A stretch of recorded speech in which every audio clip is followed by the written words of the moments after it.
Well, Matthew Continetti is here now, and with Sarah Palin's book coming out tomorrow, why did you decide to write a book called The Persecution of Sarah Palin? Well, the decision for this book came earlier in this year. You know, as I watched the press coverage of Sarah Palin unfold once she debuted on the national stage, I was amazed at some of the myths, exaggerations, and distortions that were being told about her in some of our most established news media.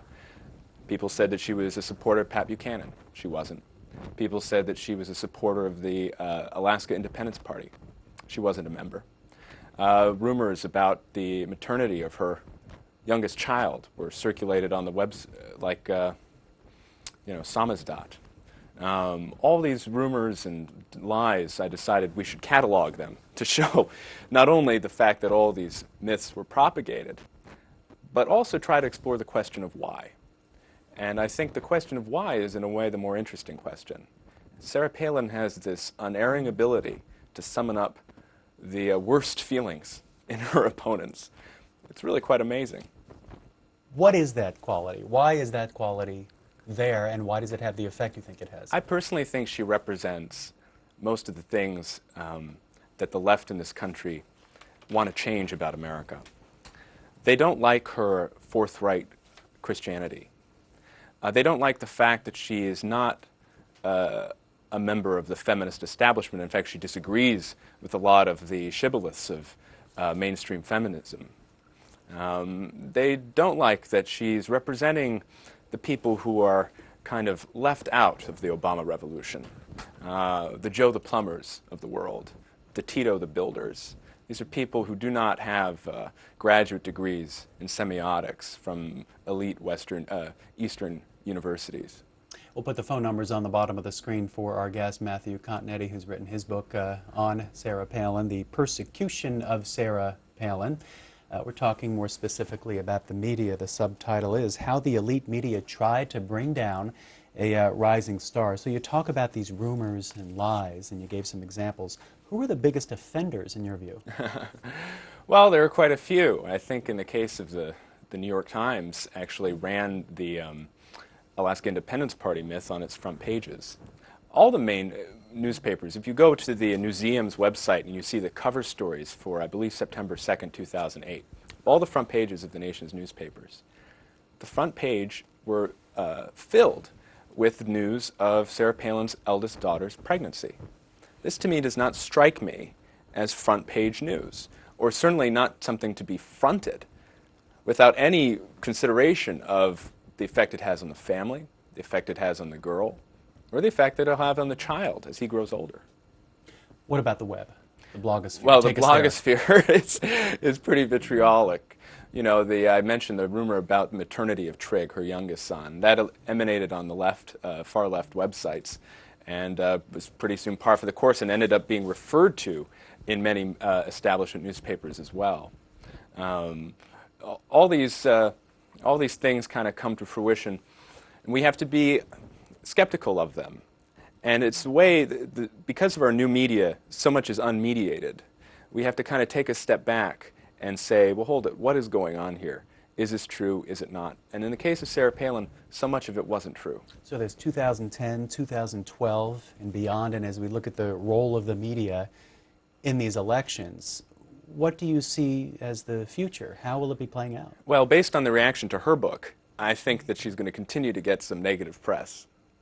But I think Palin has discovered another avenue to communicate, not only to her supporters, but people who may become interested with her about her as time progresses. And that's through the new media. You know, Barack Obama's one of his many achievements in the 2008 campaign was utilizing new social media like Facebook, YouTube, Twitter, these ways to communicate directly to your supporters. And without getting much credit, Sarah Palin is doing exactly that. Her Facebook has close to 1 million followers. In fact, she's second only to Barack Obama in the number of friends on Facebook among American politicians. Twitter, I think, is around 15,000 in the last I checked earlier this week, and growing. And through these media, she can communicate directly. And she can also dispel some of the myths that she is not versed in policy, for example. You go to her Facebook page, and almost every day there's a lengthy essay posted there, which include footnotes on various policy issues of the day.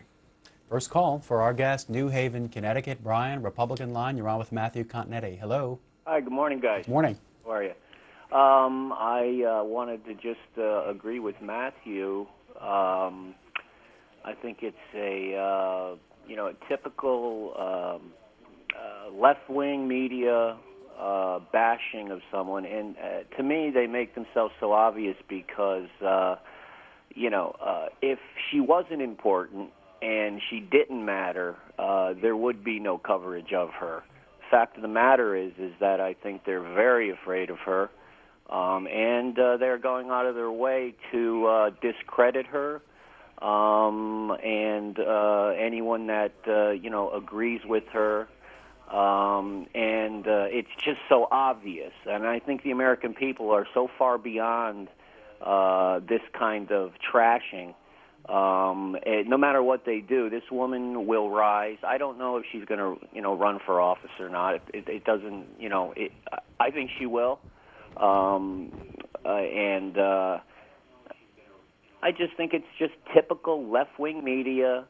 And again, they make themselves so obvious.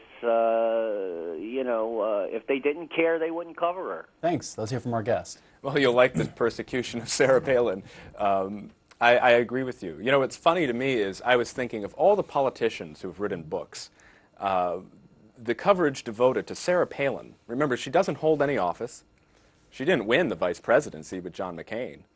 And yet she's the story of the week. Everyone is talking about her. My favorite example so far of the negative coverage of her book is the AP. The AP had 11 reporters, 11, write a fact check of Sarah Palin's book. And it took 11 AP reporters to discover that Sarah Palin is ambitious. It's almost ludicrous in the manner of reporting on her and the reaction. Her ability to drive her opponents bonkers is laughable sometimes. You do write that this is a book about how the feral beast hunted down its prey. You're right in the beginning of the book, and how she fought back. So aside from social media, how else has she fought back? Well, I think the book is part of it. Mm-hmm.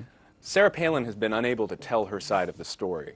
And I think her book, Going Rogue, is her attempt to tell her side of what happened in the campaign. This is something she needs to do in order for her to start looking forward. And I think while there is some policy discussed in Going Rogue, it is kind of backward-looking, telling people about her life, telling people about her experiences both in Alaska and on the campaign trail, and then ending with a kind of brief look forward about what might be next. Because if she doesn't tell her story, I mean, people like me will talk about the mistruths that have been said about her, but if she doesn't tell her side of the story, who will? Certainly not the media. HarperCollins is the publisher of Sarah Palin's book, which actually comes out tomorrow. That's officially. Right. She'll be on the Oprah show today, and there's the cover, Going Rogue, and Matthew Continetti is here talking about his book. It's about the media and Sarah Palin. The Persecution of Sarah Palin is the title of his book, and Fort Lauderdale, Florida is on the line now. Mark, independent caller. Hey there. Hello, good morning. How are you guys doing? Fine, go ahead. My main question is this: the bunker mentality that your guest and those of his ilk seem to always have. Someone asks hard questions of Miss Palin, and right away it's either an attack or they're reacting negatively to her or trying to be negative to her. Just asking someone hard questions is not going after them, is it? And if you don't mind, I'd kind of like to hang on and maybe rebut what you have to say. Okay, go ahead. Mr. Continetti? No, I have no problem with people asking hard questions. And as I write in The Persecution of Sarah Palin, I think her real misstep, her major misstep on the campaign trail was her interview with Katie Couric, which even Sarah Palin admits did not go well. She admitted that to Oprah, and she talks about it in the book. Every person, every aspirant to high office should be able to answer tough questions. But what happened with Sarah Palin wasn't answering tough questions. It was a cultural revulsion. It was the ability that any rumor could be parroted. Every fact that might confirm this caricature of her as some sort of radical conservative bent on taking us back to the Stone Age was embraced.